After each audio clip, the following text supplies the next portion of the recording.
他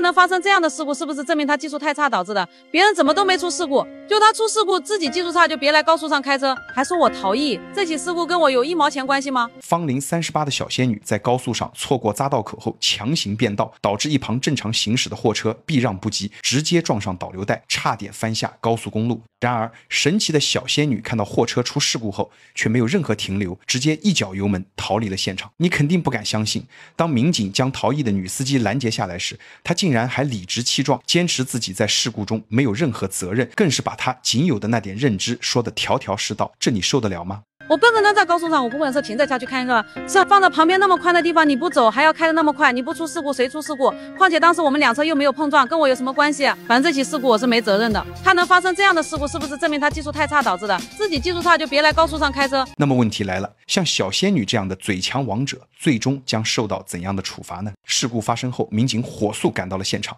在得知肇事的白色轿车逃逸后，民警随即联系了指挥中心，启动天网系统，对女司机冯某驾驶的汽车进行拦截。很快，冯某在一处检查站被拦停了下来。然而面对民警的拦截，冯某却气焰嚣张，指责是在浪费自己的时间，并且对于事故发生的原因，他也认为都是货车司机的过错。而面对如此油盐不进的女司机，现场的交警也无可奈何，只能先将她带回警队进一步调查。为了让冯某认清自己的错误，民警通过调取多角度监控录像还原了事发经过。事故发生前，冯某驾驶汽车行驶到匝道口就开始了减速，觉察到异常的货车司机陈某尽管已经提前预留出空间，却还是没料到冯某如此突然的强行变道。随即陈某驾驶货车紧急避让，导致车辆失控，直接撞上了前方的导流带护栏。幸好车辆没有发生侧翻，不然连人带车滚下高速的话，后果不堪设想。即便面对监控铁证，冯某依然不愿承担事故中的责任。他认为当时自己驾驶汽车车速根本就不高，并且在发现后面的货车在紧急刹车按喇叭后，自己就放弃了强行变道的打算，所以这起事故就是货车司机操作不当导致的。他认为交警要处罚的话，就只能按违章来处罚的，不能将事故责任强行算在他的身上。而货车司机陈某听到女司机的神奇言论，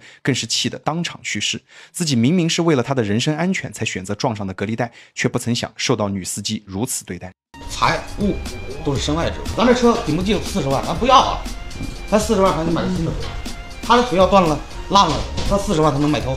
完整的腿呗。那么问题来了，货车司机在事故中需要承担责任吗？尽管女司机冯某听不去好言相劝，但民警还是告诉她，交通事故是以因果关系来判定事故责任。既然冯某强行变道的行为引发了货车的紧急避让，造成事故，那么就得承担相应的事故责任。高速交警在调查完毕后，对事故责任进行了判定。轿车司机冯某驾驶机动车在匝道口跨实线强行变道，最终导致货车司机陈某紧急避让发生事故，并且事后没有尽到救助伤者以及保护现场的义务，嚣张逃离了现场。因此判定轿车司机冯某负事故全部责任，并对其违法行为处以驾驶证记3分、罚款300元的处罚。而事后保险公司更是以冯某有逃逸情节为由拒绝理赔。这就意味着货车司机40万的损失以及高速护栏的损失均由女司机个人独自承担。在此也提醒大家，事故中无接触并不代表无责任，只要驾驶行为与事故发生存在因果关系，即使未发生物理接触，也需承担相应责任。发生事故后，应立即保护现场并救助伤者，设置警示标志并报警处理。逃逸行为不仅会加重惩罚，更可能导致保险理赔失效。安全驾驶是对生命的敬畏与责任，任何违法违章行为都可能导致无法承担的后果。警察同志，要是我死了，麻烦你给我打个电话，跟我老婆报一下，这辈子报答不了她了，下辈子再报答她吧。给我记个电话吧，小姐，我怕我以后真的出事了，我连打个电话的机会都没了。凌晨的高速上却上演着一场生死时速。男子驾车定速巡航失控，尝试过任何办法都解除不了定速巡航，甚至刹车都无法让车速降下来，车辆一直保持着定速巡航的126码，一路狂奔。绝望的他尝试了能想到的任何方法，都无法让这辆失控汽车停下来。本想在生命的最后时刻打电话给妻子，说说心底的话，却一直都无人接听。怀着失落与绝望，他拨通了高速交警的电话，想让交警向妻子转达遗言。你好，丽水高速请讲。你好，我现在在镜湖高速上，我的车有定速巡航，但是它刹车好像取消不了定速巡航了，只能减掉个5码左右，5码到10码，然后就有一股焦味出来了。我只要刹车一放下，它立马定速巡航的速度就上去了。浙江省绍兴市高速交警指挥中心接警后，接线员迅速查询应急停车的方法，并通知谢某尝试，但无一例外都没能成功。随后只能紧急联系汽车品牌工程师以及 4S 店寻求技术支持。但由于深夜时分，联系到工程师仍然需要时间，指挥中心随后立即启动紧急预案，联动台州方向协同处置。两地交警迅速反应，所有警力都立刻出动，封闭沿线收费站、服务区及停车区，尽可能减少各个路口汇入高速公路主线的车流，同时派遣多辆警车在谢某的前方道路上对低速车辆进行管控和引导，尽全力保证车道内的畅通。注意避让，注意避让，不要超车，不要超车，注意避让。由于长时间高速失控，谢某情绪几近崩溃，他已经不愿意经历一次次在生死边缘徘徊的痛苦。我想问一下您啊，像这种情况发生，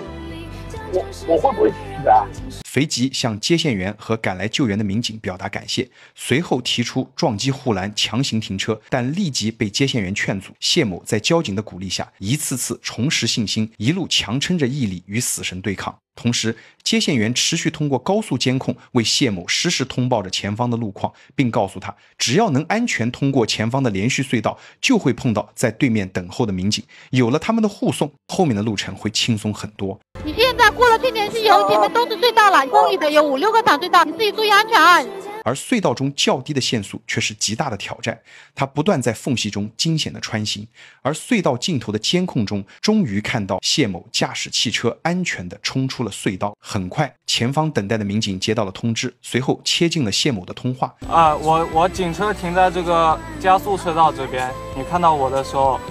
按下那个喇叭多摁几下。他告知谢某自己的位置，并且几台警车已经做好了接应准备。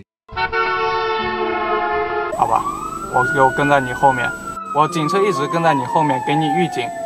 知情民警驾驶警车在谢某前方引导防护，另一台警车在后方警戒期间，警方持续与谢某保持通话，安抚情绪。在民警的护送下，一路有惊无险地行驶了接近2个小时后，此时指挥中心终于通过 4S 店联系到品牌工程师。一键启动的键，你一直按去，连续按，躺驾驶座可能应该会熄掉的。我掉，反复按，我掉下来了。